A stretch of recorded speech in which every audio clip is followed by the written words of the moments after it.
수험생 여러분, 안녕하십니까? 이번 시간에는 유형자산에 대해서 살펴보도록 하겠습니다. 과거에 기업의 투자는 3단계가 있다고 말씀드렸죠.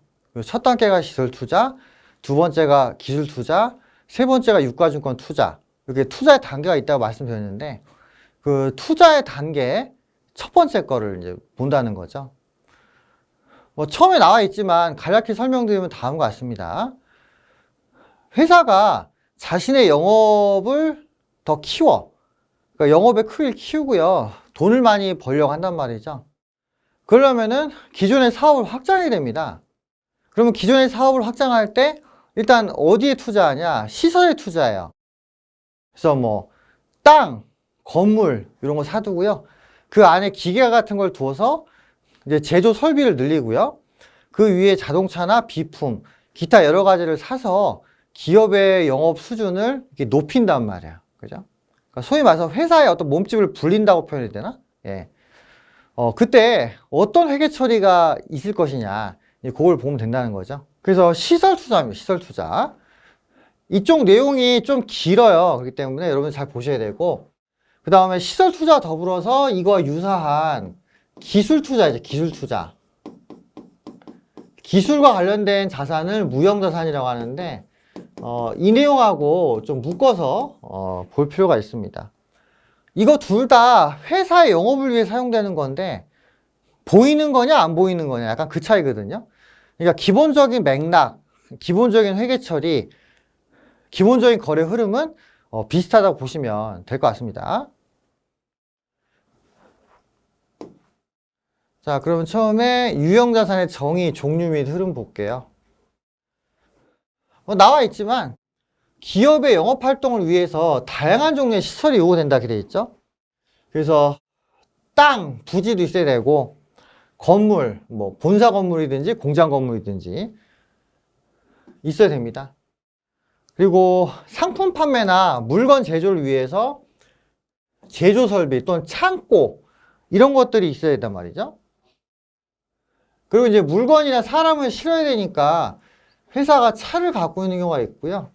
만약에 해운업, 항공업 이런 경우라면은 선박이나 비행기를 유형자산으로 보유할 수도 있다는 겁니다.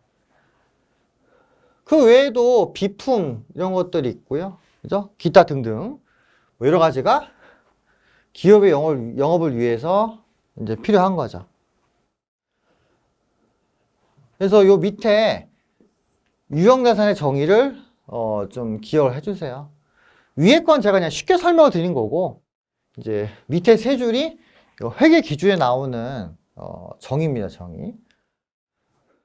그래서 재화의 생산, 용역의 제공, 타인에 대한 임대 또는 자체적으로 사용할 목적으로 보유하는 물리적 형체가 있는 자산, 그죠? 그리고 1년을 초과하여 사용할 것이 예상되는 것 있죠? 요거를 유형자산이라고 부른다는 거죠. 판매를 목적으로 보유하면 재고고요. 그 다음에 사용을 목적으로 하면 유형, 이게 구분하는 것도 있습니다. 요거는 저 재고관리 쪽에서 한번 나왔었죠? 재고관리. 회사가 판매를 목적으로 갖고 있느냐, 계속 사용할 목적으로 갖고 있느냐, 아니면은 뭔가 시세 차익을 노리는 거냐. 예. 이런 구분에 따라서 자산의 종류가 달라진다. 이렇게 보시면 되겠고요. 자, 그 다음에 유형자산의 종류입니다. 종류. 여러 가지가 있을 수 있겠지만 크게 시험에 잘 나오는 거 6가지거든요. 토지, 건물. 그죠? 근데 이 뜻 모르시는 분 없잖아요. 토지는 땅이고요. 건물은 우리가 딛고 서 있는 이걸 얘기하죠. 그죠? 이 건물이라고 한단 말이에요. 그래서 이게 유형자산이고요. 이 두 가지를 이제 부동산이라고 해요. 부동산. 그리고 기계, 차량 운반구, 비품. 뜻 모르는 분 없을 거예요. 기계, 공장 안에 있는 각종 설비를 얘기하는 거죠. 차량 운반구, 회사가 보유하고 있는 승용차나 트럭을 이야기하는 거고요. 그 다음에 비품은 어때요? 컴퓨터나 의자처럼 회사의 업무에 도움이 되는 것도 얘기를 합니다. 그 다음에 건설 중인 자산. 요거 좀 기억하시는데요. 얘는 미완성된 유형자산을 얘기합니다. 그러니까 예를 들어서 건물 같은 거 있죠? 건물을 신축할 수 있다면 신축. 그러니까 회사 입장에서 공장이 필요하단 말이죠. 그러면은 완성된 건물을 살 수도 있을 거예요. 그런데 상황에 따라서는 그 건물을 신축해가지고 공장을 만들 수도 있을 거란 말이죠. 그러면 만들어지고 있는 이 건물에 대해서 이거를 뭘로 할 것이냐, 그죠? 어떤 계정을 쓸 것이냐, 이게 관건인데요. 완성은 안 된 거기 때문에 건물로 하긴 애매합니다. 그렇다고 해서 아무런 회계 처리를 안 한다? 이것도 문제죠. 왜냐면은 실제적으로 보이잖아. 그죠? 요거 계속 건물 지으면은 자산 된다. 이거 알잖아요. 그죠? 따라서, 미완성된 건물, 그 외 유형 자산에 대해서는 건설 중인 자산이라고 이제 임시 계정을 이렇게 쓴다는 거죠. 예. 그래서, 유형 자산 종류 6가지에 대해서 여러분들이 잘 좀 확인해 주시기 바랍니다. 그리고 여기 명칭은요, 사실 건설 중인 자산 빼고는 보면 다 알만한 내용이에요. 그러니까 이제 암기가 어렵지는 않을 것 같고요.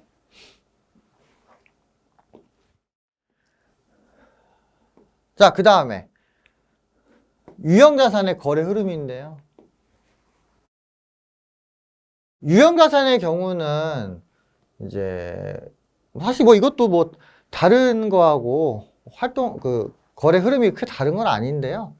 어쨌든 뭐 전체적으로 한번 봐야죠, 그죠? 처음에 유형자산을 취득을 합니다. 예. 유형자산 거래 흐름의 처음은 취득이에요, 취득. 자산을 사. 그런데 유형자산을 살 때는요, 각종 부대 비용이 되게 많거든요.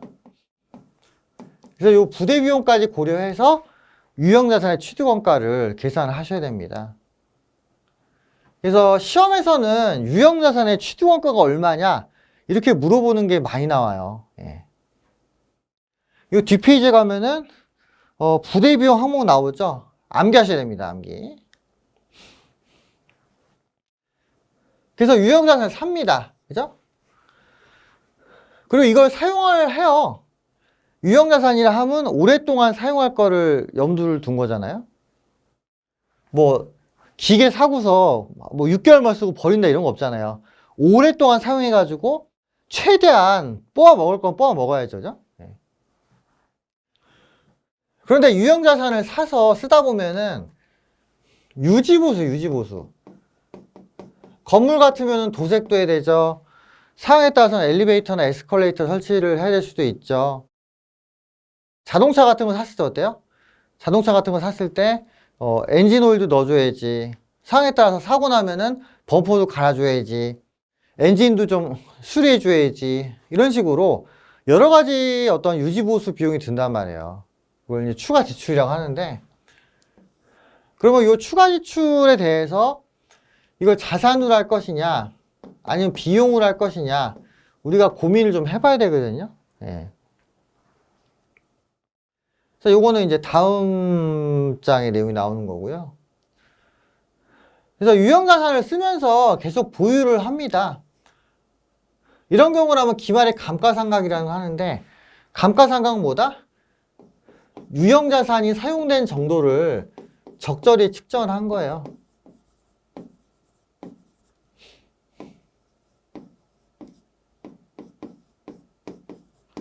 예. 제가 이제 오프라인 수업 때 말씀드리는 예로 치면은 연료 계기판 있죠. 게이지, 그죠? 연료 계기판 역할을 해요.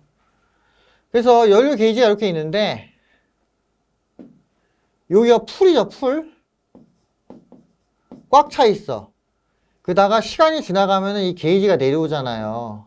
여기까지 오면은, 뭐 한 반 정도 남아있단 말이죠. 그러면 이제 이 게이지를 보면서, 아, 기름을 얼마큼 채웠는데, 얼마큼 썼고, 얼마큼 남았는가, 이걸 확인할 수가 있단 말이야. 만약에 거의 엠프티까지 가면 어떻게 돼요? 엠프티까지 가게 되면은, 요때 기름을 넣어야 되죠. 근데 이제 소위 말해서 도로를 가다가 차가 퍼지는 현상을 방지하려면 어떻게 돼요? 엠프티보다 조금 위에 게이지가 왔을 때 기름을 넣는 게 좋죠, 그죠? 예. 유형자산의 감가상각이 그 연료 게이지의 어떤 역할을 한다, 이렇게 보시면 되겠습니다. 그래서 자세한 거는 감가상각 가서 설명을 드릴게요. 그래서 기말까지 보유한다면은 감가상각을 하고요. 그 후에 중간에 팔아버리면은 처분을 하는데, 이때 유형자산 처분 손익이 나온다는 거죠. 그러면 나중에 보시면 되죠. 네. 그래서 크게 요 네 가지 흐름에 대해서 기억해 주시면 된다. 시험에서 요 네 가지 위주로 나와요. 그렇기 때문에 여러분들이 각 거래 흐름마다 분계가 어떻게 되는지를 보실 필요가 있다는 거죠. 그리고 유형자산의 경우는 이게 금액이 큽니다. 금액이 크고요.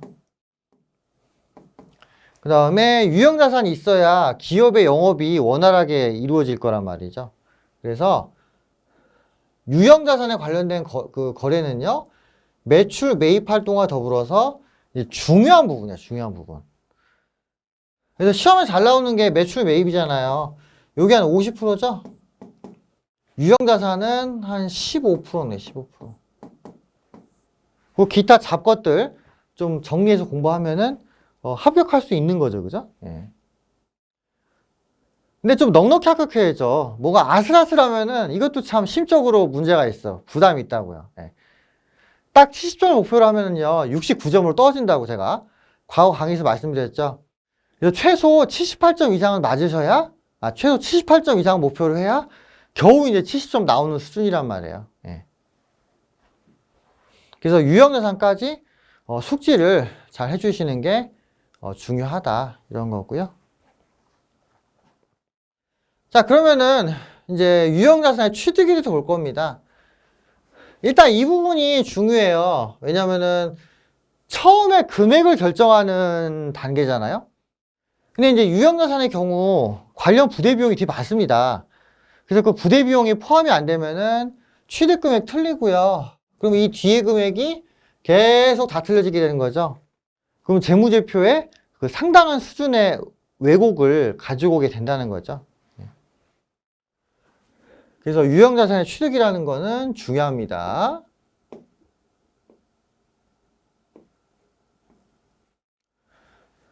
자, 유형자산의 취득원가 결정인데요. 자, 취득원가의 정의는 뭐다?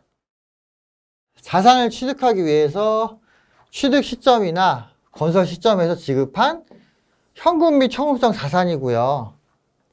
그 외 기타 뭐 등등등 줄 수 있죠? 그게 공정가치입니다. 그래서 공정가치를 측정할 때는요, 이제 금전 이외에 다른 게 오고 갔을 때 있죠.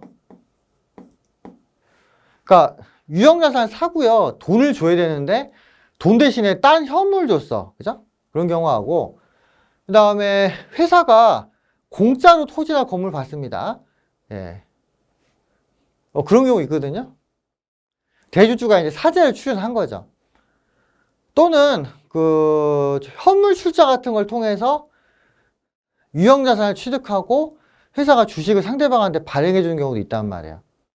그래서 돈이 아닌 기타 다른 뭔가로 그 유형자산이 취득이 됐다면은 그 경우에는 유형자산의 공정가치 가지고 한다, 공정가치.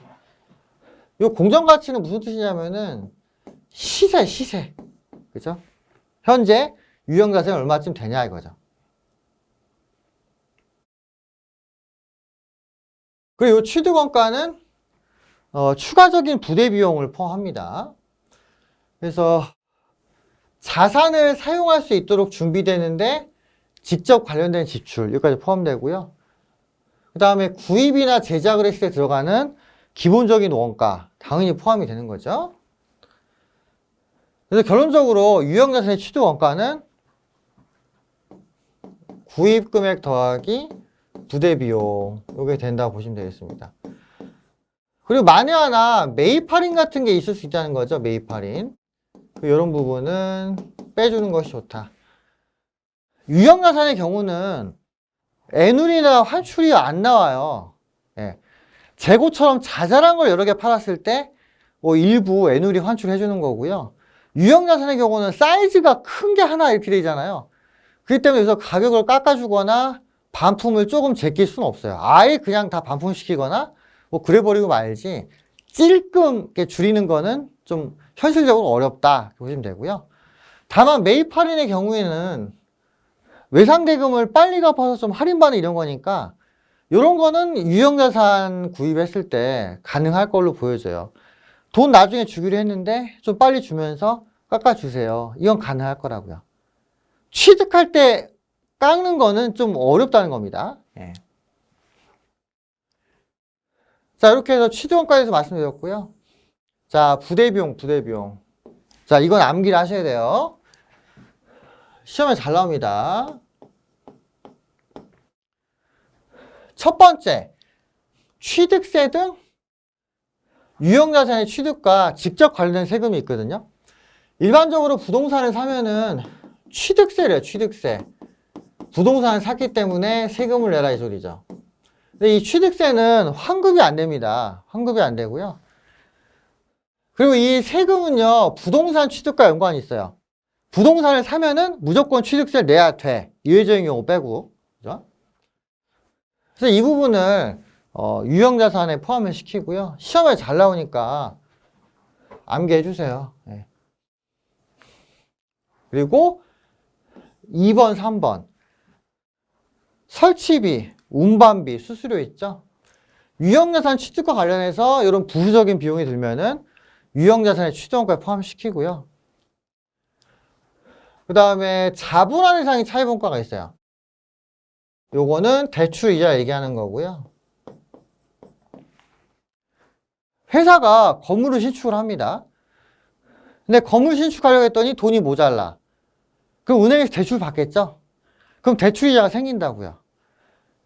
그럼 이 대출이자가 그 건물 신축하고 연관이 있을까요, 없을까요? 어느 정도 있겠죠. 그래서 회계에서는 대출이자도 유형자산에 포함을 시키게끔 되어 있습니다. 원칙은 비용 처리고요. 회사가 자산으로 처리할 수 있다 되어 있습니다. 무조건 자산으로 하라는 아니에요. IFRS 같은 경우는 무조건 자산으로 하라고 되어 있는데 일반 기업회 기준은 그렇지 않다. 예. 그 다음에 6번. 국공채를 매입을 해서 손해를 보는 경우. 예. 부동산이나 자동차를 살 때 회사가 그 정부가 발행한 채권을 무조건 사야 됩니다. 근데 이걸 사면은 회사가 손해를 봐요.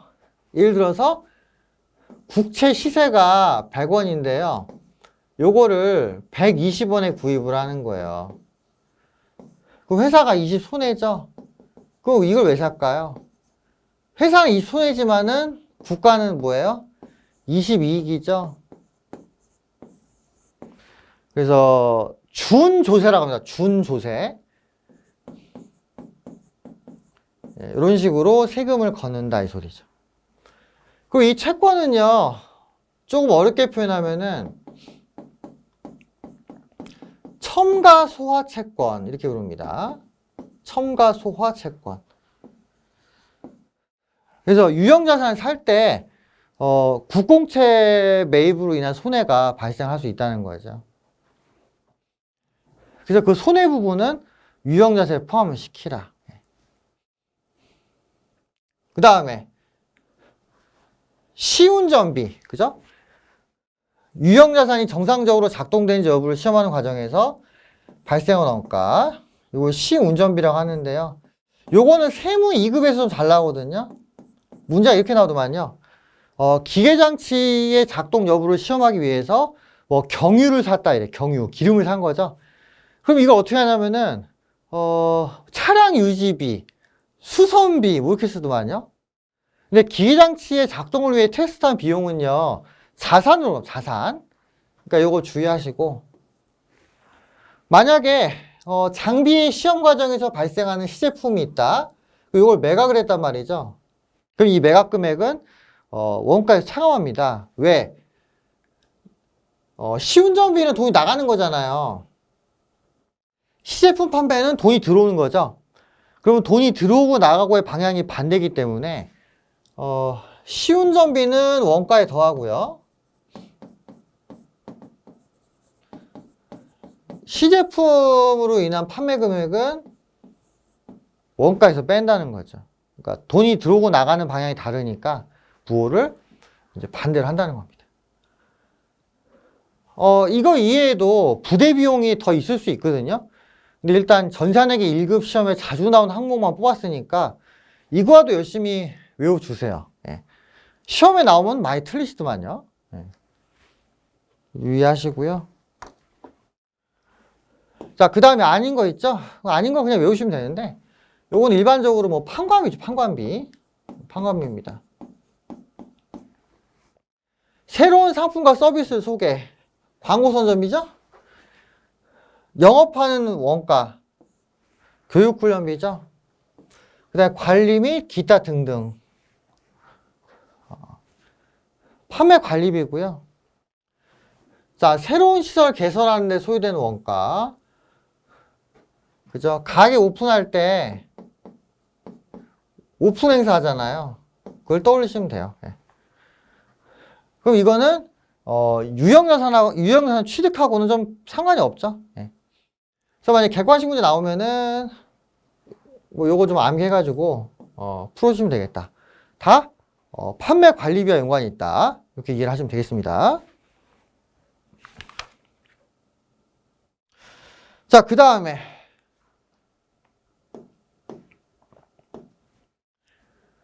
기타 여러 가지 형태의 그 취득원가 항목인데요. 자, 건물 철거 비용인데 이거 시험에 잘 나오니까 기억을 하셔야 됩니다. 자, 회사가 토지하고 건물을 같이 샀어요. 근데 얘는 날릴 거래. 그럼 이 경우에 건물 철거 비용은 그냥 비용일까요? 아니면 토지의 부대 비용일까요? 원래 회사는요, 토지를 쓸 생각이었어요. 그런데 상대방 토지 주인이 건물까지 같이 사야 된대. 일반적으로 토지만 쓰기 위해서 토지 건물을 같이 사는 경우가 있습니다. 예를 들어 아파트 재개발할 때 보면은 그렇잖아요. 건설사에서 지네들이 다 철거를 해주고 빈 땅에다 아파트를 짓죠. 예. 그 철거비도 아파트 공사원가에 들어가는 겁니다. 만약 건설회사가 재개발 조합원한테 당신네들이 건물을 철거해 주시오. 그럼 내가 그 땅 가지고 아파트를 지어 드리리다. 이렇게 이야기를 한다고 치면은 재개발이 될 리가 없죠. 그건 말이 안 된다고요. 땅을 쓸 사람이 그 자리를 치우는 게 합리적이죠. 예. 그래서 토지하고 건물을 일괄 구입한 다음에 토지만 쓸 목적으로 건물을 날려버리는 경우에 철거 비용은 토지의 취득원가로 들어가고요. 그리고 이런 경우 있죠. 철거를 했는데 부산물이 나와. 근데 그 부산물을 팔면은 뭔가 좀 돈이 된단 말이죠. 그러면은 부산물 매각 대금을 토지의 취득원가에서 빼는 거죠. 그러면은 순 토지의 취득가는 얼마예요? 철거 비용에서 부산물 판매 금액을 뺀 나머지만 되는 거죠. 예. 그리고 이거 헷갈리는 거. 그냥 멀쩡한 걸 부시는 경우 있죠? 멀쩡한 거.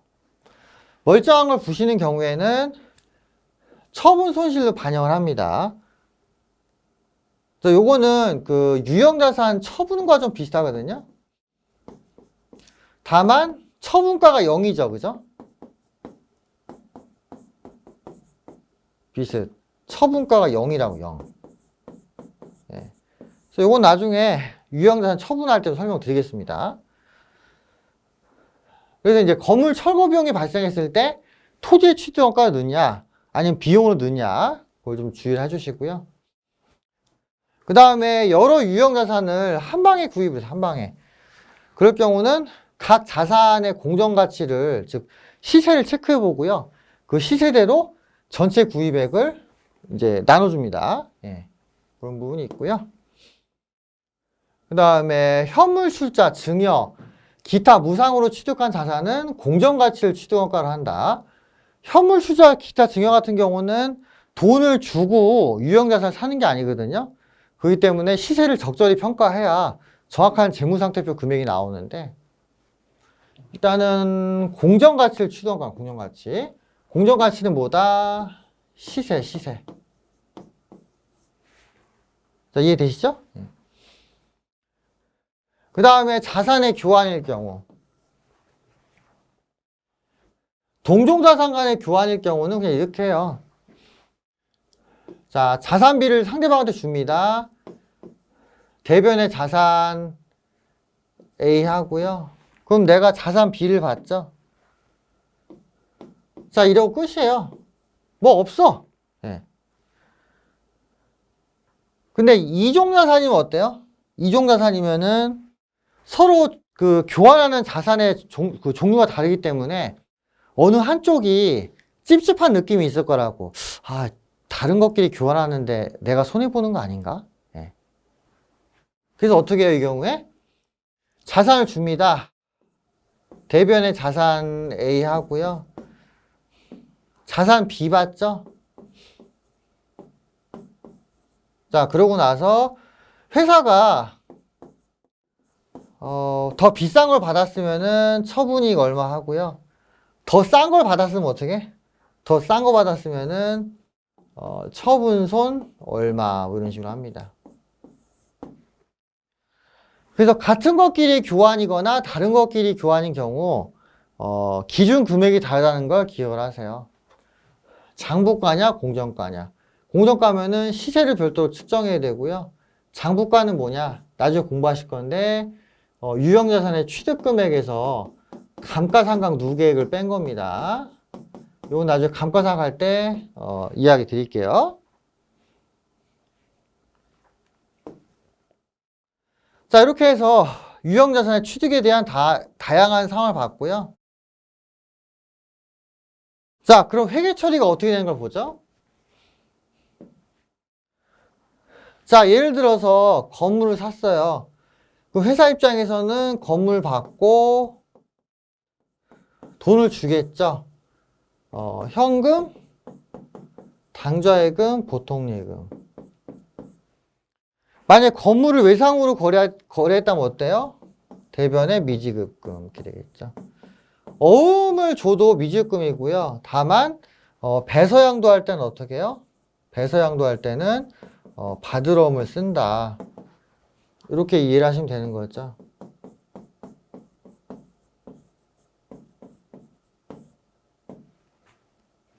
그리고 미지급금 정산되는 거는 7장에서 보여드렸으니까 여기서는 뭐 굳이 보실 필요 없고요. 그리고 유형자산은 건물 위에 다양한 게 있으니까 토지라든가 기계장치라든가 기타 등등등을 쓸 수 있다는 거죠. 그리고 회계 처리할 때 여기에 뭐까지 포함한다? 부대 비용까지 다 포함을 해가지고 분개해 주시면은 되겠다 이거죠. 됐나요? 예. 이렇게 해서 유형자산의 취득에 대한 내용을 설명을 드렸습니다. 그래서 분개 자체는 쉬운데 금액을 정하는 게 좀 어렵기 때문에 여러분들이 그 취득 부대 비용 사항을 암기를 해주셔야 돼요. 아시겠죠? 예. 그럼 여기까지 하고 마치겠습니다. 수고하셨습니다.